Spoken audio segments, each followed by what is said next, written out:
നമസ്കാരം.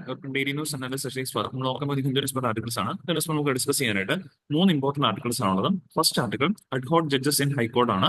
അതായത് നമ്മുടെ ഹൈക്കോടതികളിലൊക്കെ തന്നെ ഏകദേശം 60 ലക്ഷത്തിന് മുകളിൽ കേസുകൾ നമ്മുടെ ഇന്ത്യയിലെ ഹൈക്കോടതികളിൽ എല്ലാവരുമായിട്ട് ഈ പറഞ്ഞ പെൻഡിംഗ് ആയിട്ട് കിടപ്പുണ്ട്. അപ്പൊ ആ പെൻഡിംഗ് ആയിട്ടുള്ള കേസുകളൊക്കെ തന്നെ ഡിസ്പോസ് ചെയ്യാനായിട്ട് അല്ലെങ്കിൽ ആ കേസുകളൊക്കെ സോൾവ് ചെയ്യുന്നതിന്റെ ഭാഗമായിട്ട് കോടതിയിലേക്ക് സുപ്രീം കോടതി കഴിഞ്ഞ ദിവസം ഒരു സജഷൻ ഇങ്ങനെ മുന്നോട്ട് വെച്ചിരിക്കുകയാണ്. ഹൈക്കോടതികളിലേക്ക് പുതിയതായിട്ട് അഡ്ഹോക് ജഡ്ജസിനെ ഈ പറഞ്ഞ അപ്പോയിന്റ് ചെയ്യണം എന്നുള്ള രീതിയിലേക്ക്. അഡ്ഹോക് ജഡ്ജസ് എന്ന് പറഞ്ഞു കഴിഞ്ഞാൽ നമ്മൾ താൽക്കാലികമായിട്ട് റിട്ടയർ ആയ ജഡ്ജിമാരെ വീണ്ടും അപ്പോയിന്റ് ചെയ്യുന്നതിന് പറയുന്നവരാണ് അഡ്ഹോക് ജഡ്ജസ് ഇൻ ഹൈക്കോർട്ട് എന്ന് പറയുകയാണെങ്കിൽ. സോ ആ ഒരു പോയിന്റിൽ നമ്മൾ എങ്ങനെയാണ് ഈ അഡ്വോകേറ്റ് ജഡ്ജസിനെ അപ്പോയിന്റ് ചെയ്യേണ്ടത്, അവർക്ക് കിട്ടുന്ന അധികാരങ്ങൾ എന്തൊക്കെയാണ് തുടങ്ങിയ കാര്യങ്ങളൊക്കെയാണ് ആ ഒരു ടോപ്പിക് നമുക്ക് പഠിക്കാനായിട്ടുള്ളത്. ആ ഒരു ടോപ്പിക് ഇന്ത്യൻ പൊളിറ്റിയുടെ പെർസ്പെക്ടീവിൽ ജനറൽ സ്റ്റഡീസ് പേപ്പർ 2 ആംഗിളിലായിരിക്കും നമ്മൾ ഡിസ്കസ് ചെയ്യുന്നത്. രണ്ടാമത്തെ ടോപ്പിക്ക് നിങ്ങൾ എല്ലാവരും ഒരുപക്ഷെ ഈ പറഞ്ഞ കഴിഞ്ഞ ദിവസങ്ങളിലൊക്കെ ആയിട്ട് നമ്മൾ വാർത്തയിൽ കണ്ടുവരുന്ന ഒരു കാര്യമാണ്. മണിപ്പൂരിൽ ഈ പറഞ്ഞ പോലെ നിലവിലുണ്ടായിരുന്ന സർക്കാർ രാജിവെച്ചിട്ടുണ്ടായിരുന്നു. CM രാജിവെച്ചു. അപ്പൊ അതിന്റെ താൽക്കാലിക ഒഴിവിലേക്ക് പുതിയ CM ആയുള്ള ആളെ കണ്ടുപിടിക്കാനായിട്ട് സാധിച്ചിട്ടില്ല. അതുകൊണ്ട് തൽക്കാലത്തേക്ക് മണിപ്പൂരിൽ ഈ പറഞ്ഞ പ്രസിഡന്റ് റൂൾ ഏർപ്പെടുത്താനായിട്ട് പോവുകയാണ്. അപ്പൊ അത് കഴിഞ്ഞു. ഇന്നലെ ഈ പറഞ്ഞ പോലെ പ്രസിഡന്റ് അതിന്റെ ഓർഡറും കാര്യങ്ങളൊക്കെ ഇറക്കി. അതുകൊണ്ട് ഈ പറഞ്ഞ പോലെ പ്രസിഡന്റ് റൂളിനെ കുറിച്ചിട്ട് നമുക്ക് ഇന്ത്യൻ പൊളിറ്റിയുടെ പെർസ്പെക്ടീവിൽ ജനറൽ സ്റ്റഡീസ് പേപ്പർ 2 ആംഗിളിലും ഈ ഒരു ടോപ്പിക്കിനകത്ത് ഡിസ്കസ് ചെയ്യേണ്ടതുണ്ട്. മൂന്നാമത്തെ ടോപ്പിക്കും എക്കണോമി റിലേറ്റഡ് ആയിട്ടുള്ള ആർട്ടിക്കിളാണ്. ന്യൂ ഇൻകം ടാക്സ് ബിൽ 2025 എന്നുള്ളത് ആണ് നമുക്ക് ഡിസ്കസ് ചെയ്യാൻ പോകുന്നത്. ഓൾറെഡി നമ്മുടെ നാട്ടിലുണ്ടായിരുന്ന ഇൻകം ടാക്സ് ആക്ട് 1961 നമ്മൾ അമെന്റ് ചെയ്യാൻ പോവുകയാണ്. അപ്പൊ അതിന്റെ ബില്ല് ഇന്നലെ ഈ പറഞ്ഞ ഫിനാൻസ് മിനിസ്റ്റർ ലോക്സഭയിൽ അവതരിപ്പിച്ചിട്ടുണ്ടായിരുന്നു. അപ്പോൾ ആ ഒരു ബില്ലിനകത്ത് പ്രധാനപ്പെട്ട പ്രൊവിഷൻസ് എന്തൊക്കെയാണ് തുടങ്ങിയ കാര്യങ്ങളൊക്കെയാണ് നമ്മൾ മെയിൻ ആയിട്ട് ഒരു ആർട്ടിക്കിളിനകത്ത് ഡിസ്കസ് ചെയ്യാൻ പോകുന്നത്. പിന്നെ നമ്മൾ ഈ മൂന്ന് ആർട്ടിക്കിൾസ് ഡിസ്കസ് ചെയ്തതിന് ശേഷം ഇതിൽ നിന്ന് ഒരു മോഡൽ MCQ സോൾവ് ചെയ്തായിരിക്കും സെഷൻ മൈൻഡ് അപ്പ് ചെയ്യുന്നത്. നമുക്ക് ടൈം വേണ്ട സെഷൻ സ്റ്റാർട്ട് ചെയ്യാം. ഫസ്റ്റ് ആർട്ടിക്കിൾ അഡ്വോക് ജഡ്ജസുമായിട്ട് ബന്ധപ്പെട്ടാണ്. ഇത് ആർട്ടിക്കിളിന്റെ ഒരു ചെറിയൊരു പോർഷനാണിത്. The Supreme Court on January 30, 2025 permitted high courts to appoint retired judges on an ad hoc basis. അതായത് ഇത് എഡിറ്റോറിയൽ പേജിൽ വന്നിരിക്കുന്ന ഒരു ആർട്ടിക്കിൾ കൂടിയാണ്. കഴിഞ്ഞ മാസമാണ് ഇങ്ങനെ ഒരു തീരുമാനം സുപ്രീം കോടതി ഈ പറഞ്ഞ പോലെ ഹൈക്കോടതികളിലേക്ക് കൊടുത്തിട്ടുണ്ടായിരുന്നത്. അപ്പൊ അതിനെ ചുറ്റിപ്പറ്റിയാണ് ഈ പറഞ്ഞ പോലെ എന്താണ് പ്രധാനമായിട്ട് ഈ പറഞ്ഞ പോലെ ഇങ്ങനെ ഒരു തീരുമാനം എടുക്കാൻ കാരണം എന്ന് ചോദിച്ചു കഴിഞ്ഞാൽ ഓൾറെഡി ഞാൻ പറഞ്ഞു നമ്മുടെ നാട്ടിലെ ഹൈക്കോടതികളിലെല്ലാമായിട്ട് അപ്രോക്സിമേറ്റ്ലി പറയുകയാണെങ്കിൽ 62 lakh കേസസ് ആണ് പെൻഡിംഗ് ആയിട്ട് കിടക്കുന്നത്. അപ്പൊ ഇത്തരത്തിൽ പെൻഡിംഗ് ആയിട്ട് കിടന്നു കഴിഞ്ഞാൽ നമ്മൾ പറയാനുള്ള കാര്യമാണ് ജസ്റ്റിസ് ഡിലൈഡ് തന്നെയാണ്.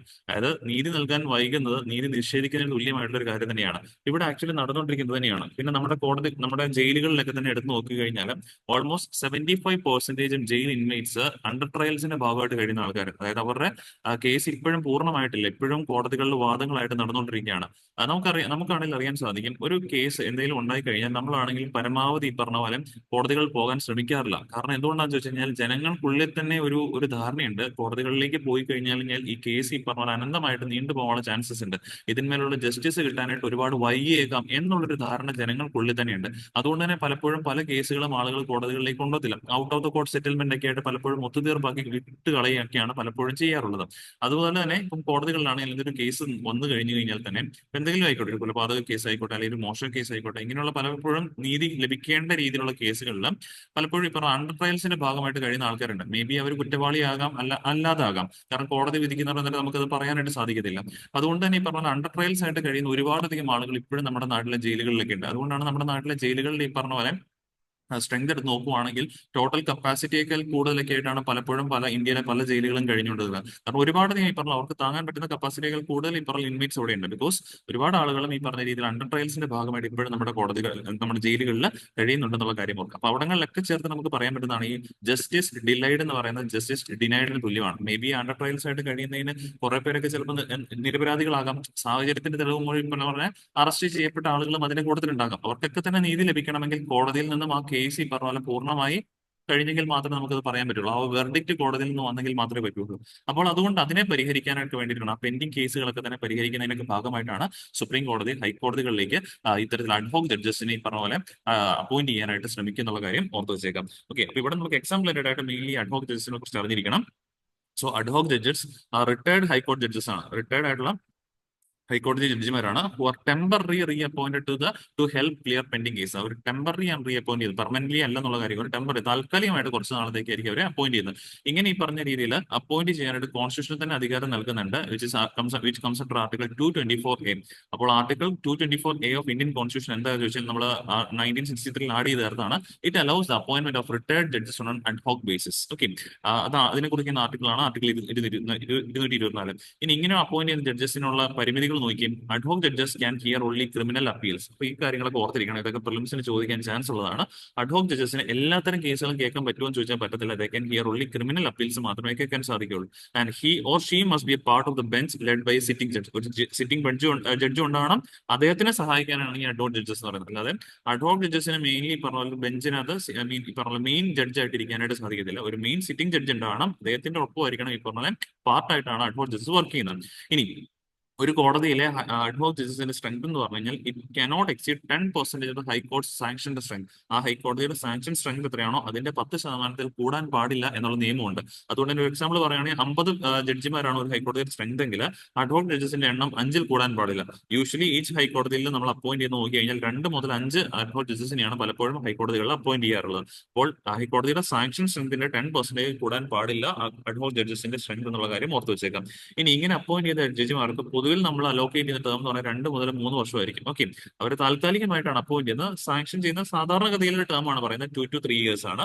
സാലറി അലവൻസ് പറയുവാണെങ്കിൽ പെർമനന്റ് ഹൈക്കോടതി ജഡ്ജിമാരുടെ തുല്യമായിട്ടുള്ള സാലറിയും അലവൻസും കിട്ടും. പക്ഷെ എന്തുണ്ടാവില്ല, പെൻഷൻ ഇല്ല. ഈ പോയിന്റ് ഓർത്തിരിക്കണം, പ്രിലിംസിന് ചോദിക്കാം. പെൻഷനോട് കൂടിയാണ് അപ്പോയിന്റ് എന്ന് ചോദിച്ചാൽ തെറ്റാണ്. കാരണം ഓൾറെഡി അവർക്ക് റിട്ടയർ ചെയ്ത പെൻഷൻ കാര്യങ്ങളുണ്ട്, പിന്നെ അവർക്ക് വീണ്ടും കൊടുക്കേണ്ട കാര്യമില്ല. അപ്പോൾ വീണ്ടും അപ്പോയിന്റ് ചെയ്യുമ്പോൾ കറന്റ് ഈ പറഞ്ഞ പോലെ സുപ്രീം കോടതി ജഡ്ജിമാർക്ക് കിട്ടുന്ന സാലറിയും അലവൻസും ഈ അഡ്ഹോക് ജഡ്ജസും കിട്ടും. പക്ഷേ പെൻഷൻ ഇല്ല എന്ന് മാത്രം ഓർത്തിരിക്കാം. പിന്നെ accommodation or housing allowance similar to regular judges. ബാക്കി ആനുകൂല്യങ്ങളൊക്കെ കിട്ടും. പറഞ്ഞ ഹൗസിംഗ് റെന്റ് അലവൻസും ആ കാര്യങ്ങളൊക്കെ തന്നെ റെഗുലർ ജഡ്ജിമാർക്ക് കിട്ടുന്ന പോലെ തന്നെ കിട്ടും. പക്ഷേ പെൻഷൻ ഇല്ല എന്നുള്ള കാര്യം മാത്രം ഓർത്തിരുന്നാൽ. ഇനി അപ്പോയിന്റ്മെന്റ് പ്രോസസും കൂടെ അറിഞ്ഞിരിക്കണം. ഇവർ അപ്പോയിന്റ് ചെയ്യുന്ന പ്രോസസ് എന്താണെന്ന് ചോദിച്ചു കഴിഞ്ഞാൽ chief justice of high court proposes A retired judge team. ഇതിന്റെ ഇനീഷ്യേഷൻ പോകേണ്ടത് ചീഫ് ജസ്റ്റിസ് ഓഫ് ഹൈക്കോർട്ടിൽ നിന്നുമാണ്. അപ്പോൾ ഹൈക്കോടതിയിലേക്ക് ഒരു അഡ്ഹോക് ജഡ്ജിനെ അപ്പോയിന്റ് ചെയ്യണമെങ്കിൽ അതിന്റെ പ്രോസസ് ഇനീഷ്യേഷൻ എവിടെ നിന്നാണ് പോകേണ്ടത്? ചീഫ് ജസ്റ്റിസ് ഓഫ് ഹൈക്കോർട്ടിൽ നിന്നായിരിക്കണം. Propose retired judges name propose ചെയ്യും. അത് സ്റ്റേറ്റ് ചീഫ് മിനിസ്റ്റർ കാര്യം കൊടുക്കുന്നത്. ആ state chief minister corresponding state chief minister അത് കറസ്പോണ്ടിങ് ഗവർണർക്ക് കൈമാറും. ഗവർണർ അത് union minister of law and ജസ്റ്റിസിന് കൈമാറുകയാണ് ചെയ്യുന്നത്. പിന്നീട് ഈ law minister, union law minister നമ്മുടെ ചീഫ് ജസ്റ്റിസ് ഓഫ് ഇന്ത്യയുമായിട്ട് കൺസൾട്ട് ചെയ്യും. ഇന്നയാളുടെ പേര് വന്നിട്ടുണ്ട്, ഇയാൾ അപ്പോയിന്റ് ചെയ്യുന്നതിൽ കുഴപ്പമൊന്നുമില്ലല്ലോ, അങ്ങനെ ഈ പറഞ്ഞ പോലെ ഇത് കൺസൾട്ട് ചെയ്യും. കൺസൾട്ടേഷൻ മാത്രമാണ് കാര്യം ഓർത്തിരിക്കുക. അതുപോലെ തന്നെ ലോ മിനിസ്റ്റർ ആർക്കും കൂടെ കൊടുക്കും? പ്രൈം മിനിസ്റ്ററിനും കൂടെ അറിയിപ്പ് കൊടുക്കും. പ്രൈം മിനിസ്റ്റർ ഇതിന്മേലുള്ള തീരുമാനം ആർക്ക് കൊടുക്കും? പ്രസിഡന്റിന് കൊടുക്കും. കാരണം പ്രസിഡന്റ് എന്ന് എപ്പോഴും council of ministers prime minister ഒക്കെ ആയിട്ട് തീരുമാനമായിട്ട് മുന്നോട്ട് പോകേണ്ട ആളാണ്. അപ്പോൾ പ്രൈം മിനിസ്റ്റർ ആണ് അതിന്മേലുള്ള അഡ്വൈസ് പ്രസിഡന്റ് കൊടുക്കുന്നു. പ്രസിഡന്റ് ആണ് ഫൈനലി ഇത് അപ്രൂവ് ചെയ്യുന്നത്. അപ്പോൾ ആരാണ് അഡ്ഹോക് ജഡ്ജസിന്റെ അപ്പോയിന്റ്മെന്റ് അപ്രൂവ് ചെയ്യുന്നത് ചോദിച്ചാൽ ആൻസർ പ്രസിഡന്റ് ആണ്. ഫോർമൽ നോട്ടിഫിക്കേഷൻ അതിനുശേഷം ഇറക്കും. അങ്ങനെയാണ് ആ പ്രോസസ്സ് കംപ്ലീറ്റ് ആകുന്നുള്ള കാര്യം ഓർക്കുക. അപ്പോൾ ഇവിടെ ഇനീഷ്യേഷൻ വരേണ്ടത് ചീഫ് ജസ്റ്റിസ് ഓഫ് കൺസേൺ ഹൈക്കോടതിയിൽ നിന്നുമാണ്.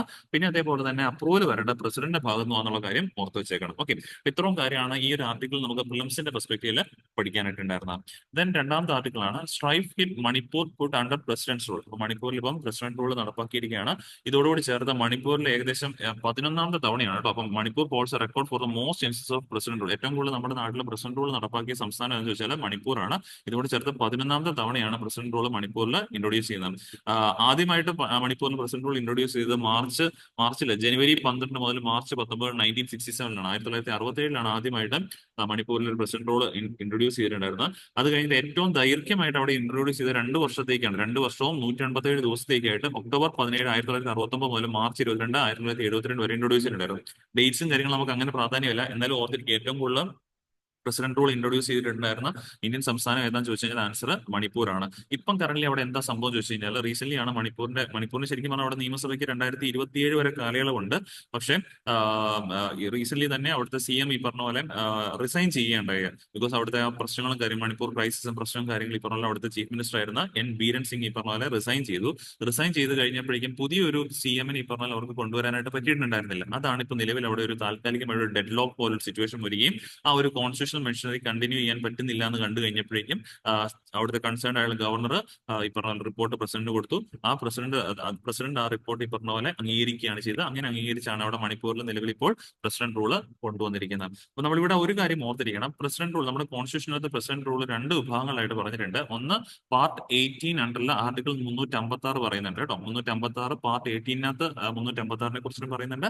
അതുപോലെ പാർട്ട് 19നകത്ത് ആർട്ടിക്കിൾ 365. അപ്പൊ 2 ഭാഗങ്ങളായിട്ട് പ്രസിഡന്റ് റൂൾ നമുക്ക് വേണമെങ്കിൽ നടപ്പാക്കാൻ പറ്റും. സംസ്ഥാനങ്ങളിലെ 2 കാര്യങ്ങളിലായിട്ട് 2 സിറ്റുവേഷൻ സിറ്റുവേഷൻസിലായിട്ട് പ്രസിഡന്റ് റൂൾ നടപ്പാക്കാം. ഒന്ന് പാർട്ട് 18 അണ്ടർ ആർട്ടിക്കിൾ 356ഉം രണ്ട് പാർട്ട് 19 അണ്ടർ ആർട്ടിക്കിൾ 365 വേണം ഇൻട്രൊഡ്യൂസ് ചെയ്യാം. രണ്ട് ഏരിയാസ് രണ്ട് സിറ്റുവേഷൻ ആണെന്നുള്ള കാര്യം നോക്കാം. ഒന്നാമത് ആർട്ടിക്കിൾ 356 ഇപ്പൊ ഇവിടെയാണല്ലോ ഇൻട്രൊഡ്യൂസ് ചെയ്തിരിക്കുന്നത്. അത് എപ്പോൾ ഇൻട്രൊഡ്യൂസ് ചെയ്താൽ it allows a president to take over the function of state government when the constitutional machinery fails. ആ സംസ്ഥാനത്തെ കോൺസ്റ്റിറ്റ്യൂഷണൽ മെഷീനറി ഫെയിൽ ആയി കഴിയുമ്പോഴാണ് അവിടുത്തെ അധികാരം പ്രസിഡന്റിനെ ടേക്ക് ഓവർ ചെയ്യാം. അതാണ് ആർട്ടിക്കിൾ 356 പ്രകാരമുള്ള പ്രസിഡന്റ് റൂൾ ആയിട്ട് ആക്ട് ചെയ്യുന്നത്. ഇനി രണ്ടാമത്തെ ഒരു സിറ്റുവേഷൻ എന്താ ചോദിച്ചു കഴിഞ്ഞാൽ സെൻട്രൽ ഗവൺമെന്റ് കൊടുക്കുന്ന എന്തെങ്കിലും നിർദ്ദേശങ്ങൾ സ്റ്റേറ്റ് ഗവൺമെന്റുകൾ പാലിക്കാതെ വന്നു കഴിഞ്ഞാൽ ആ ആ ഒരു ലംഘനം, ഐ മീൻ സെൻട്രൽ കോർഡിനേറ്റഡ് ആയിട്ടുള്ള അപ്രോച്ച് ആണല്ലോ വേണ്ടത്. അപ്പോൾ സെൻട്രൽ ഗവൺമെന്റ് എന്തെങ്കിലും കാര്യങ്ങൾ സംസ്ഥാനങ്ങൾക്ക് നിർദ്ദേശിച്ചിട്ടുണ്ടെങ്കിൽ ആ നിർദ്ദേശങ്ങൾ കേൾക്കാതെ ഈ പറഞ്ഞ ഇംപ്ലിമെന്റ് ചെയ്യാതൊക്കെ വന്നു കഴിഞ്ഞാൽ വേണമെങ്കിൽ ഈ പറഞ്ഞ പോലെ പ്രസിഡന്റ് റൂൾ ആ സംസ്ഥാനത്ത് ഇൻട്രൊഡ്യൂസ് ചെയ്യാം. ഇതാണ് ആർട്ടിക്കിൾ 365 പറയുന്നത്. അപ്പോൾ രണ്ട് സിറ്റുവേഷൻസിനാണ് വരുന്നുള്ള കാര്യങ്ങൾ. ഇപ്പം മണിപ്പൂരിൽ നിലവിൽ ആർട്ടിക്കിൾ 356 പ്രകാരമുള്ള പ്രസിഡന്റ് റൂളാണ് ഇൻട്രൊഡ്യൂസ് ചെയ്തത്. കാരണം അവിടെ CM കാൻഡിഡേറ്റ് ഇപ്പം ഇല്ല, അപ്പം മന്ത്രിസഭ ഇല്ല, അപ്പം ഭരണം നിർവഹിക്കാനായിട്ട് പ്രസിഡന്റ് ആണ് കാര്യങ്ങൾ നിയോഗിച്ചിരിക്കുന്നത്. അപ്പൊ അതാണ് ഇപ്പൊ നിലവിൽ മണിപ്പൂരിൽ നടന്നുകൊണ്ടിരിക്കുന്നത്. അപ്പൊ ഇവിടെ നമ്മൾ കുറച്ചുകൂടെ കാര്യങ്ങൾ അറിഞ്ഞിരിക്കണം. സോ ഇത് ഞാൻ ഓൾറെഡി നേരത്തെ പറഞ്ഞ കാര്യങ്ങൾ ഏതൊക്കെയാണ് 4 സർക്കംസ്റ്റാൻസ് നമ്മളിപ്പോൾ രണ്ടെണ്ണം ഡിസ്കസ് ചെയ്തുള്ളൂ. മൊത്തത്തിൽ 4 സർക്കംസ്റ്റാൻസുകളിൽ വേണമെങ്കിൽ ഒരു സംസ്ഥാനത്ത് പ്രസിഡന്റ് റൂൾ ഇൻട്രൊഡ്യൂസ് ചെയ്യാൻ സാധിക്കും. ഒന്നാമത്തെ പറഞ്ഞാൽ state legislature not able to elect a leader as chief minister for the time prescribe by the state government. ഇവിടെയാണ് ഇപ്പം മണിപ്പൂരിൽ സംഭവിച്ചിരിക്കുന്നത്. ഇതാണ് ഒന്നാമത്തെ കണ്ടീഷൻ. രണ്ടാമത്തെ break down of a coalition in the state government that leads to chief minister having minority support in the legislature and the chief minister is unable to prove his majority within the time prescribed by the governor. അതായത് കോalition government ആണെങ്കിൽ ഈ പറഞ്ഞ means ഈ പറഞ്ഞ പോലെ ആ ഒരു കോalition government എന്ന് പറഞ്ഞാൽ ഒരു പല പാർട്ടികൾ ചേർന്നിട്ട് രൂപീകരിച്ചിരിക്കുന്ന മന്ത്രിസഭയായിരിക്കും. അവിടെ ഈ പറഞ്ഞ രീതിയിൽ പെട്ടെന്ന് ഈ പറഞ്ഞ പോലെ ഒരു സിറ്റുവേഷൻ ഉണ്ടായിരിക്കുകയാണ്. ഭരിക്കുന്ന ചീഫ് മിനിസ്റ്റർക്ക് ഈ പറഞ്ഞ പോലെ മജോറിറ്റി സപ്പോർട്ട് നഷ്ടപ്പെട്ടു. ഓക്കെ, മൈനോറിറ്റി സപ്പോർട്ട് മാത്രമേ ഉള്ളൂ എന്ന് വിചാരിക്കുക. അങ്ങനെയാണെങ്കിൽ അദ്ദേഹത്തിന് ഈ പറഞ്ഞ പോലെ ഗവർണർ പറയുന്ന സമയത്തിനുള്ളിൽ സഭയിൽ ഈ പറഞ്ഞ മജോറിറ്റി തെളിയിക്കാൻ പറ്റിയില്ലെങ്കിലും വേണമെങ്കിലും ഈ സിറ്റുവേഷനിൽ പ്രസിഡന്റ് റൂൾ നടപ്പാക്കാൻ സാധിക്കും. പിന്നെ no confidence vote in the legislative assembly leading to loss of majority. No confidence vote പാസ്സാകുന്നു, അതിലൂടെ ഈ പറഞ്ഞ പോലെ സഭയ്ക്ക് ഈ പറഞ്ഞ പോലെ മജോറിറ്റി നഷ്ടമാകുന്ന സാഹചര്യത്തിൽ വേണമെങ്കിൽ പ്രസിഡന്റ് റൂൾ വേണമെങ്കിൽ നടപ്പാക്കാം. ഇനി ഇല്ലെങ്കിൽ postponed of elections moving to unavoidable reasons such as natural disaster, epidemic or war. അതായത് ആ സംസ്ഥാനത്ത് ഇലക്ഷൻ ഒന്നും കണ്ടക്ട് ചെയ്യാൻ പറ്റാതെ വരുന്ന ഒരു സാഹചര്യത്തിൽ വേണമെങ്കിൽ പ്രസിഡന്റ് റൂൾ നടപ്പാക്കുന്ന കാര്യം ഓർക്കുക. ഈ 4 കണ്ടീഷൻസ് ആണ് ജനറലി പ്രസിഡന്റ് റൂൾ നടപ്പാക്കുന്ന ഒരു സാഹചര്യമായിട്ട് പറയുന്നത്. ഇതിനകത്ത് ഫസ്റ്റ് ആണ് ഇപ്പോൾ മണിപ്പൂരിൽ സംഭവിച്ചിരിക്കുന്നത്. ഇനി ഇങ്ങനെ വന്നു കഴിഞ്ഞാൽ എന്തൊക്കെ കാര്യങ്ങളായിരിക്കും ശ്രദ്ധിക്കേണ്ടത്? Imposition of president rule requires approval from parliament. President rule കൃത്യമായിട്ട് നടപ്പാക്കണമെങ്കിൽ ആരുടെയും കൂടെ അപ്രൂവൽ വേണം, പാർലമെന്റ് അപ്രൂവലും കൂടെ വേണം. Once the president issues a proclamation it must be sanction by both the house of parliament within 2 months. President ഈ order ഇറക്കി 2 മാസത്തിനുള്ളിൽ സഭകൾ ഇത് അംഗീകരിച്ചിരിക്കണം, പാർലമെന്റ് ഇരു സഭകൾ ഇത് അംഗീകരിച്ചിരിക്കണം എന്നുള്ള കാര്യം ഓർക്കാം. And if the proclamation is not approved during this period, ഈ 2 മാസത്തിനിടയിൽ പ്രൊക്ലമേഷൻ അംഗീകരിച്ചില്ല എങ്കിൽ അവിടെ കൊണ്ട് പ്രസിഡന്റ് റൂൾ നിർത്തലാക്കപ്പെടുന്നു. ഇറ്റ് സീസസ് ടു ഓപ്പറേറ്റ് എന്നുള്ള കാര്യം ഓർക്കാം. And if the president rule is proclaimed when the Lok Sabha has been dissolved or if dissolution occurs within 2 months of approval window, the proclamation remains valid for 30 days after the first session of the new constituted Lok Sabha. അതായത് president rule പാസ്സാക്കി, പക്ഷെ ആ സമയത്ത് ഇരു സഭകളിൽ especially നമുക്ക് Rajya Sabha continuing സഭയാണ്. ലോക്സഭ എന്ന് പറയുന്നത് ചിലപ്പോൾ സെഷനിൽ ഈ പറഞ്ഞ പോലെ ഉണ്ടാകണം നിർബന്ധമില്ല. മീൻസ് ലൈക്ക് ഡിസോൾവ് ചെയ്ത് വെച്ചിരിക്കുന്ന ഒരു സമയമാണെങ്കിൽ നമുക്ക് ഇരു സഭകളോട് പാസ്സില്ല. അങ്ങനെയാണെങ്കിൽ എന്നാണ് ഇരു സഭകൾ ചേരുന്നത്, അത് കഴിഞ്ഞിട്ട് ഒരു 30 ദിവസം കൂടെ ഈ പറഞ്ഞ പോലെ ഒരു വാലിഡിറ്റി ഉണ്ടാവും. ആ ഒരു 30 ദിവസത്തിനുള്ളിൽ ഈ പറഞ്ഞ പോലെ ഇത് അംഗീകരിച്ച് വിട്ടാനാണ് അംഗീകരിച്ച് കിട്ടിയിരിക്കണം. ഇല്ലെങ്കിൽ ഈ പറഞ്ഞ പോലെ പ്രസിഡന്റ് റൂൾ ലാപ്സ് ആയി പോകും. ദെൻ ഈ പറഞ്ഞ this is conditioned upon Rajya Sabha granting it's approval in the mean time. അപ്പൊ ആ മീൻ ടൈമിൽ രാജ്യസഭ അംഗീകരിച്ചിരിക്കണം. ലോക്സഭ എന്നാണോ പുനഃ ചേരുന്നത് അത് കഴിഞ്ഞിട്ട് 30 ദിവസം കൂടി ഗ്യാപ്പ് ഉണ്ടാവും. ആ ടൈമിൽ രാജ്യസഭ ഇത് അംഗീകരിച്ചില്ല എന്നുള്ള കാര്യങ്ങൾ ഓർത്ത് വെച്ചേക്കാം. Then initially president rule can be in effect for 6 months. ഇങ്ങനെ 2 സഭകളും പാസ്സായി കഴിഞ്ഞു കഴിഞ്ഞാൽ പ്രസിഡന്റ് റൂൾ എത്ര നാൾ നിൽക്കാൻ സാധിക്കും? 6 മാസത്തേക്കായിരിക്കും നിൽക്കുന്നത്. But it can be extend for a maximum 3 years. 3 വർഷം വരെ മാത്രമാണ് നമുക്ക് പ്രസിഡന്റ് റൂൾ നീക്കിക്കൊണ്ട് പോകാൻ പറ്റുള്ളൂ with periodic parliamentary approvals every 6 months. ഓരോ 6 മാസം കൂടുമ്പോഴും അപ്രൂവൽ കിട്ടിക്കൊണ്ടിരിക്കണം. Then the president of India can revoke the president rule. ഈ പ്രസിഡന്റ് റൂൾ ഈ പറഞ്ഞ റിവോക്ക് ചെയ്യേണ്ട പ്രസിഡന്റിനെ റിവോക്ക് ചെയ്യാം at any time with a proclamation, and this does not require parliamentary approval. Just ഒരു പ്രൊക്ലമേഷനോട് തന്നെ വേണമെങ്കിൽ പ്രസിഡന്റ് എന്ത് ചെയ്യാൻ സാധിക്കും? പ്രസിഡന്റ് റൂൾ മാറ്റിയെടുക്കാൻ സാധിക്കും. അതിന് ഈ പറഞ്ഞ മാറ്റുന്നതിന് വേണം എന്തിന്റെ ആവശ്യമില്ല? പാർലമെന്ററി അപ്രൂവൽ ആവശ്യമില്ല എന്നുള്ള കാര്യം കൂടി ഓർത്ത് വെച്ചേക്കാം. ഇത്രയും ഈ ഒരു പ്രസിഡന്റ് റൂൾ ഒക്കെ നടന്നിരിക്കുന്ന കാരണം അപ്കമിംഗ് പ്രിലിംസിനൊക്കെ നമുക്ക് അതിനെക്കുറിച്ച് ചോദിക്കാനുള്ള ചാൻസുകളും വളരെ വളരെ കൂടുതലാണ്. Okay, then moving on to last article. Finance minister unveils income tax bill 2025 in Lok Sabha that seeks to simplify compliance എന്നാണ് ആർട്ടിക്കിളിന്റെ ഹെഡ്ലൈൻ ആയിട്ട് മാറിയിരിക്കുന്നത്. അപ്പൊ റീസെന്റ് ആണ് നമ്മൾ ടാക്സ് റിലേറ്റഡ് ആയിട്ടുള്ള കുറെ മാറ്റങ്ങളൊക്കെ തന്നെ വരുത്തിയിട്ടുണ്ടായിരുന്നു. ലൈക്ക് പറയുവാണെങ്കിൽ നിൽ ടാക്സ് പേയ്മെന്റ് സെക്ഷനിലേക്ക് 12 ലക്ഷം രൂപ വരെയുള്ള ആളുകളെ ഉയർത്തി. അങ്ങനെ ഒരുപാട് മാറ്റങ്ങൾ ഈ വർഷത്തെ ബഡ്ജറ്റ് നമ്മൾ കണ്ടിട്ടുണ്ടായിരുന്നു. ഇതെല്ലാം കൂടെ ഉൾക്കൊള്ളിച്ചുകൊണ്ടിട്ട് പുതിയ ഈ പറഞ്ഞ പോലെ പുതിയ ഈ പറഞ്ഞ ഇൻകം ടാക്സിന്റെ നിയമങ്ങൾ നമ്മളോട് പാസ്സാക്കാൻ പോവുകയാണ്. അതാണ് നിലവിൽ ഇൻകം ടാക്സ് ബിൽ 2025 ആയിട്ട് ഇറക്കിയിരിക്കുന്നത്. ഇതിലൂടെ നമ്മൾ അമെന്റ് ചെയ്യാനുള്ള റീപ്ലേസ് ചെയ്യാൻ പോകുന്നത് നമ്മുടെ ഇവിടെ നിലവിലുണ്ടായിരുന്ന ഇൻകം ടാക്സ് ആക്ട് ഓഫ് 1961 ആണ് നമ്മൾ മാറ്റാൻ പോകുന്നത്. നോക്കിക്കഴിഞ്ഞാൽ അറിയാം, കുറെ വർഷങ്ങളായി, 10-60 വർഷങ്ങൾക്ക് മുകളിൽ പഴക്കമുള്ള ഇൻകം ടാക്സ് ആക്ട് ആണ് നിലവിൽ നമ്മുടെ നാട്ടിലുള്ളത്. അപ്പൊ അതിന്റേതായ മാറ്റങ്ങൾ അതിൽ വരുത്തേണ്ടതുണ്ട്. ബിക്കോസ് പറയുകയാണെങ്കിൽ കൂടുതലും ഇലക്ട്രോണിക്കലി പറഞ്ഞ പോലെ ടാക്സ് ഒക്കെ ഫയൽ ചെയ്യുന്ന രീതിയിലേക്കുള്ള നിയമങ്ങൾ കൊണ്ടുവരണം. അങ്ങനെയൊക്കെ ചെയ്യുന്നതിലൂടെ ഒരുപാട് എന്താ പറയുക, കുറച്ചുകൂടെ ടാക്സ് കംപ്ലയൻസ് ആയിട്ട് മാറും. മീൻസ് കുറെ കൂടെ ആളുകൾ ടാക്സ് പേയിങ് ആയിട്ട് മാറാനുള്ള ചാൻസ് ഉണ്ട്. ടാക്സ് ഈ പറഞ്ഞ പോലെ എഫക്റ്റീവ് ആയിട്ടൊക്കെ തന്നെ മാറാനുള്ള ചാൻസസ് ഉണ്ട്. അതിനുവേണ്ടിയിട്ടാണ് പുതിയ ബില്ലായിട്ട് ഇതിനെ അവതരിപ്പിച്ചിട്ട് കാര്യം ഓർത്തിരിക്കാം. ഇത് ഇന്നലെ ലോക്സഭയിൽ അവതരിപ്പിച്ചാൽ മാത്രമേ ഉള്ളൂ. ഇത് നിലവിൽ പ്രാബല്യത്തിൽ വരാൻ പോകുന്ന 2026 ആയിരിക്കും എന്നുള്ളതാണ് പറയപ്പെടുന്നത്. കാരണം ഈ ബില്ലൊക്കെ പാസ്സായി, ചർച്ചകളൊക്കെ ശേഷം പാസ്സായി 2026 ആയിരിക്കും നടപ്പാക്കാനായിട്ട് പോകുന്നത്. പക്ഷെ എനിവേ ഈ ഒരു ബില്ലിന് അതിപ്പോ നിലവിൽ ബില്ലായതുകൊണ്ട് അതിനകത്തുള്ള ചില പ്രൊവിഷൻസ് നമ്മളൊന്ന് മനസ്സിലാക്കിയിരിക്കും. ബിക്കോസ് ആക്ട് ആകുമ്പോഴാണ് കുറച്ചുകൂടെ നമുക്കത് പ്രാധാന്യമുള്ളത്. എനിവേ ഇതിപ്പം വാർത്തയിലുള്ളത് നമ്മൾ അറിഞ്ഞിരിക്കണം. സോ പുതിയൊരു ഇൻകം ടാക്സ് ബിൽ 2025 അവതരിപ്പിച്ചിരിക്കുകയാണ്. എയിം എന്താണെന്ന് ചോദിച്ചാൽ സിംപ്ലിഫൈങ് ടാക്സ് ലോസും മേക്കിംഗ് ടാക്സ് കംപ്ലൈൻസ് ഈസിയർ ആക്കുക and ensuring a streamlined tax regime. കൂടുതൽ ഈ പറഞ്ഞ ടാക്സിനുള്ള വരുമാനമൊക്കെ ഗവൺമെന്റിലേക്ക് കിട്ടാനൊക്കെ വേണ്ടിയിട്ടാണ് ഇങ്ങനെയുള്ള കാര്യങ്ങളൊക്കെ നടപ്പാക്കുന്നത്. ഇനി ഇതിനകത്ത് ഈ പറഞ്ഞ പോലെ പ്രധാനമായിട്ടും വരുത്തിയിരിക്കുന്ന മാറ്റം എന്താ ചോദിച്ചാൽ നമ്മൾ ടാക്സിന്റെ ലാംഗ്വേജ് കുറച്ചുകൂടെ സിമ്പിൾ ആക്കി. പലപ്പോഴും ഇത് കോമൺ മാൻസ് ലാംഗ്വേജിലല്ല ഇതിന്റെ കാര്യങ്ങളൊക്കെ എഴുതിയിരിക്കുന്നത്. അതുകൊണ്ട് തന്നെ നമ്മൾ സാധാരണ ഒരാൾ ഈ ബില്ലും കാര്യങ്ങളൊക്കെ വായിച്ചു, അല്ലെങ്കിൽ ടാക്സിന്റെ ഓരോ കാര്യങ്ങളൊക്കെ വായിച്ചു നോക്കി നമുക്ക് മനസ്സിലാകത്തില്ല. അതിൽ ഏറ്റവും പ്രധാനപ്പെട്ട ഒരെണ്ണമാണ് നമ്മളിപ്പോൾ ടാക്സ് ഒക്കെ അടയ്ക്കുമ്പോഴേക്കും അവിടെ നമുക്ക് കാണാൻ സാധിക്കുന്ന ഒരു പേരാണ് അസസ്മെന്റ് ഇയർ എന്നുള്ളത്. അസസ്മെന്റ് ഇയർ 2024-25 എന്ന് പറഞ്ഞുകൊണ്ടൊക്കെയാണ് നമ്മളോട് കാണുന്നത്. അപ്പൊ അസസ്മെന്റ് ഇയർ എന്ന് പറഞ്ഞു കഴിഞ്ഞാൽ ഏത് വർഷത്തെ ടാക്സിന്റെ വരുമാനമാണോ നമ്മൾ അസസ് ചെയ്യുന്നത്, അതാണ് അസസ്മെന്റ് ഇയർ ആയിട്ട് ഉദ്ദേശിക്കുന്നത്. പക്ഷേ ഈ അസസ്മെന്റ് നടക്കുന്ന പിറ്റേ കൊല്ലം, അതായത് 2024-25 ഫിനാൻഷ്യൽ ഇയറിൽ നമ്മൾ ഏൺ ചെയ്ത ഇൻകത്തിന്റെ ടാക്സ് അസസ് ചെയ്യുന്ന പിറ്റേ അടുത്ത ഫിനാൻഷ്യൽ ഇയറിലാണ് പലപ്പോഴും നടക്കുന്നത്.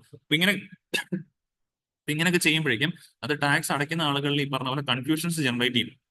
ഞാൻ ഏത് വർഷത്തെയാണ് ഇത് അസസ് ചെയ്യേണ്ടത്, അങ്ങനെയൊക്കെ രീതിയിലുള്ള കൺഫ്യൂഷൻ ജനറേറ്റ് ചെയ്യും. അപ്പൊ അതൊക്കെ ഒഴിവാക്കാനായിട്ട് നിലവിൽ നമ്മൾ ഈ അസസ്മെന്റ് ഇയർ എന്നുള്ള ടേമിന് പകരം ഇനി കൊണ്ടുവരാൻ പോകുന്ന ടാക്സ് ഇയർ എന്നുള്ളൊരു കൺസെപ്റ്റ് ആണ്. അപ്പൊ ടാക്സ് ഇയർ എന്ന് പറഞ്ഞാൽ എവിഡന്റ് ആണ്, ഏത് വർഷത്തെ ടാക്സ് ആണോ കാൽക്കുലേറ്റ് ചെയ്യുന്നത് അതിനെയാണ് ടാക്സ് ഇയർ ആയിട്ട് ബേസിക്കലി രേഖപ്പെടുത്തിയിരിക്കുന്നത്. ഇനി അത് മാത്രമല്ല, ആ ടാക്സ് ഇയറിൽ തന്നെ അതിന്റെ ടാക്സ് കാൽക്കുലേഷൻ നടപ്പാക്കും എന്നുള്ള രീതിയിലുമാണ് ഗവൺമെന്റ് പറഞ്ഞിരിക്കുന്നത്. അതായത് ഇപ്പോൾ 2024-25 ടാക്സ് ഇയർ ആണ് നമ്മൾ നോക്കുന്നെങ്കിൽ ആ ഫിനാൻഷ്യലിൽ തന്നെ അതിന്റെ ടാക്സ് കാൽക്കുലേറ്റ് ചെയ്യാനായിട്ട് സാധിക്കും. ഇപ്പൊ നമ്മൾ ചെയ്യുന്ന പറഞ്ഞാൽ അടുത്ത ഫിനാൻഷ്യൽ ഇയറിലാണ് അതിന്റെ ഈ പറഞ്ഞ കാൽക്കുലേഷൻ കാര്യങ്ങളൊക്കെ ചെയ്യുന്നത്. അതൊക്കെ ഈ പറഞ്ഞ കൺഫ്യൂഷൻസ് ഉണ്ടാക്കുന്ന കാര്യങ്ങളാണ്. So while overall tax structure മാറ്റമില്ല, പുതിയ ടാക്സ് സ്ട്രക്ചർ പറഞ്ഞ അത് തന്നെയാണ്. ആ ടാക്സ് സ്ട്രക്ചർ ഈ പറഞ്ഞ പോലെ പുതിയത് വന്നിട്ടുണ്ടല്ലോ, ആ ഒരു പുതിയ ഈ ബഡ്ജറ്റിനകത്ത് വന്നിരിക്കുന്നത് ആ ടാക്സ് സ്ട്രക്ചർ തന്നെ പാലിക്കപ്പെടും. പക്ഷേ ഈ ടാക്സ് കളക്ട് ചെയ്യുന്ന രീതിയിലും കാര്യങ്ങളും ചെറിയ രീതിയിൽ വ്യത്യാസങ്ങളുണ്ട്. കുറച്ചുകൂടെ എഫിഷ്യന്റ് ആക്കി മാറ്റാനായിട്ട് സാധിക്കുമെന്നാണ് ഗവൺമെന്റ് പറയുന്നത്. ആൻഡ് ഈ ന്യൂ ബിൽ അല്ലെങ്കിൽ ഈ ഇതിനകത്ത് പറയുന്ന കാര്യങ്ങൾ April 1, 2026 തൊട്ടിട്ട് പ്രാബല്യത്തിലേക്ക് വരുമെന്നാണ് ഗവൺമെന്റ് പറയുന്നത്. ഇതിനകത്ത് പ്രധാനപ്പെട്ട കാര്യങ്ങൾ നമുക്ക് നോക്കാം. ജസ്റ്റ് ഫീച്ചേഴ്സ് ആണ്. ഇപ്പം ബില്ലായതുകൊണ്ട് തന്നെ ഇതിനകത്ത് മാറ്റങ്ങൾ വരാനുള്ള ഒരുപാട് ചാൻസസ് ഉണ്ട്. എന്നാലും ആസ് ഓഫ് നൗ നമ്മൾ അറിഞ്ഞിരിക്കുക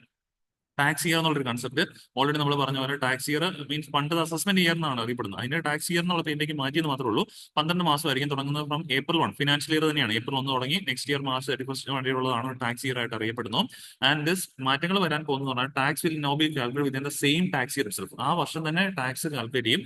ഇപ്പൊ നമ്മൾ ചെയ്യുന്ന പറഞ്ഞാൽ പിറ്റേ കൊല്ലമാണ് ആ കാര്യങ്ങൾ അസസ് ചെയ്യുന്നത്. അതുകൊണ്ട് തന്നെ സെയിം ഇയറിലേക്ക് തന്നെ അത് ടാക്സ് കാൽക്കുലേറ്റ് ചെയ്യാൻ സാധിക്കും എന്നുള്ളതാണ് ഗവൺമെന്റ് പറയുന്നത്. പിന്നെ ഇതിനകത്ത് കുറച്ചുകൂടെ ലാംഗ്വേജ് കുറച്ചുകൂടെ സിംപ്ലിഫൈ ആയി, പ്രൊവിഷൻസും അല്ലെങ്കിൽ കോംപ്ലക്സ് ആയിട്ടുള്ള എക്സ്പ്ലനേഷൻസ് ഗവൺമെന്റ് ഒഴിവാക്കി. അങ്ങനെയൊക്കെ വന്നു കഴിഞ്ഞപ്പോഴേക്കും നിലവിലെ നമ്മുടെ ടാക്സ് ആക്ടിനകത്ത് 823 പേജ് അടങ്ങുന്നതാണ് ഇൻകം ടാക്സ് ആക്ട് എന്ന് പറയുന്നത്. അത് പുതിയ ആക്ടിലേക്ക് വരുമ്പോഴേക്കും 622 പേജസ് ആയിട്ട് ചുരുക്കാൻ പറ്റും. പക്ഷേ ചാപ്റ്റേഴ്സിന് എണ്ണമൊന്നും വ്യത്യാസമില്ല, 23 ചാപ്റ്റേഴ്സും ഉണ്ട്. പക്ഷേ പേജസിന്റെ എണ്ണം നമ്മൾ അനാവശ്യമായുള്ള കുറെ പ്രൊവിഷൻസും എക്സ്പ്ലനേഷൻസും ഒക്കെ തന്നെ ഒഴിവാക്കി ഇൻകം ടാക്സിന്റെ പേജസിനെ ഇൻകം ടാക്സ് ആക്ടിന്റെ പേജ് 622 പേജ് ആയിട്ട് കുറയ്ക്കാനായിട്ട് സാധിച്ചിട്ടുണ്ട്. പിന്നെ ഏറ്റവും പ്രധാനമായിട്ട് ഡെഫിനിഷൻ ഓഫ് ഇൻകത്തിനകത്ത് അഡീഷൻസ് വരുത്തിയിട്ടുണ്ട്. ലൈക്ക് വെർച്വൽ ഡിജിറ്റൽ അസറ്റുകൾ, crypto currencies, non fungible tokens, ഇവയെല്ലാം തന്നെ ഇനി മുതൽ ഇൻകത്തിന്റെ പരിധിയിലേക്ക് ഗവൺമെന്റ് കൊണ്ടുവന്നിട്ടുണ്ട്. പണ്ട് ഇതെല്ലാം ഈ പറഞ്ഞ പോലെ അസറ്റ് കാറ്റഗറിയിൽ land, building, shares, bullion, art work ഇങ്ങനെയുള്ള കാര്യങ്ങളെ ഉണ്ടായിരുന്നുള്ളൂ. അതിനകത്ത് അതിന്റെ കൂട്ടത്തിൽ ഈ പറഞ്ഞ പോലെ ഇത്തരത്തിലുള്ള crypto currencies, non fungible tokens ഇങ്ങനെയുള്ള അസറ്റുകളെയും കൂടെ നമ്മൾ ടാക്സബിൾ ക്യാപിറ്റൽ അസറ്റ്സിന്റെ പരിധിയിലേക്ക് കൊണ്ടുവന്നിരിക്കുന്നു എന്നുള്ള കാര്യം നോക്കാം. അപ്പൊ ഇതിലൂടെ ഗവൺമെന്റിന് കൂടുതൽ വരുമാനം വേണമെങ്കിൽ കണ്ടെത്താനായിട്ട് സാധിച്ചേക്കും. ഇനി ഇതെല്ലാം കറന്റ് പ്രൊവിഷൻസ് ആണ്, ഇതിനകത്ത് മാറ്റങ്ങളൊക്കെ വരാനുള്ള ചാൻസസ് ഉണ്ട്. എന്നാലും കറന്റ് നമ്മൾ അറിഞ്ഞിരുന്നേക്കാം. ഓക്കെ, ദെൻ ഇതിലൂടെ ഉണ്ടാകാൻ പോകുന്ന ഇമ്പാക്ട് എന്താണെന്ന് ചോദിച്ചാൽ ടാക്സ് പേയേഴ്സിന് കുറച്ചുകൂടി എളുപ്പമാകും, കുറച്ചുകൂടെ ടാക്സ് പേയിങ് കുറച്ചുകൂടി സിംപ്ലിഫൈ ആവും, എളുപ്പമാവും. അപ്പൊ അതിലൂടെ ടാക്സ് ഫയലിംഗ് കംപ്ലയിൻസ് ഒക്കെ സ്ട്രീം ലൈൻ ആയിട്ട് കുറച്ചുകൂടി സ്മൂത്ത് ആയിട്ട് നടക്കാൻ ചാൻസ് ഉണ്ട്. അതുപോലെ തന്നെ ഡിജിറ്റൽ ആൻഡ് സർവീസ് ഓറിയന്റ് എക്കണോമിയെ കൂടുതൽ നമുക്ക് പരിഗണിക്കാൻ സാധിക്കുന്നു. അപ്പൊ അതുവഴി ഈ പറഞ്ഞ പോലെ കൂടുതൽ റവന്യൂ ആണ് ഗവൺമെന്റിന് നേടിയെടുക്കാൻ പറ്റുന്നു എന്നുള്ളതാണ് ഇതിനകത്ത് ഇമ്പാക്റ്റുകളൊക്കെ ആയിട്ട് പറയുന്നത്. അപ്പൊ ഇങ്ങനെ വരുമ്പോഴേക്കും ഗവൺമെന്റിലേക്കുള്ള ഡയറക്ട് ടാക്സ് കളക്ഷൻസ് കൂടുതൽ വർദ്ധിക്കാനായിട്ടുള്ള ഒരു ചാൻസും നമുക്ക് ഇതിനകത്ത് പറയേണ്ടതായിട്ടുണ്ട്. സോ ഇത്രയാണ് ഈ ഒരു ടാക്സ് ബില്ലിനകത്ത് പ്രധാനമായിട്ട് നമുക്ക് ഇപ്പം നിലവിൽ അസസ് ചെയ്യാനായിട്ട് സാധിക്കുന്നത്. Then moving on to last ഈ പറഞ്ഞ ഒരു മോഡൽ MCQ ആണ്, ടു MCQ, പ്രസിഡന്റ് റൂളുമായിട്ട് ബന്ധപ്പെട്ട MCQ ആണ്, നിങ്ങൾക്ക് ചെയ്യാൻ സാധിക്കുന്നതാണ്. അപ്പൊ ഇതിന്റെ കറക്റ്റ് ആൻസർ എല്ലാവരും കമന്റ് ബോക്സിൽ രേഖപ്പെടുത്താം. നമ്മൾ ഡിസ്കസ് ചെയ്ത ടോപ്പിക്സ് എല്ലാവരും ക്ലിയർ ആണെന്ന് വിശ്വസിക്കുന്നു. വീണ്ടും നമുക്ക് അടുത്ത ദിവസം കാണാം. Thank you.